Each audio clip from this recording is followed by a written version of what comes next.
Ayan, magluluto tayo po ngayon ng yellowfin. Sasabawan natin. Lalagyan natin ng pechay.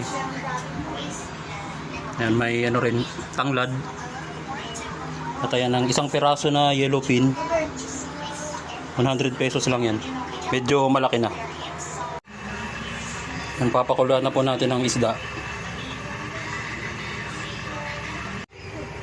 Sama na rin pala natin yung tanglad para lumasa na agad.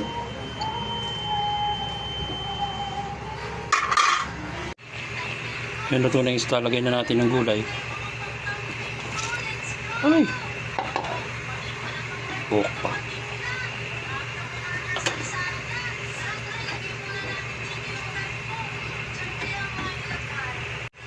Lagay mo na rin yung dahon ng pechay.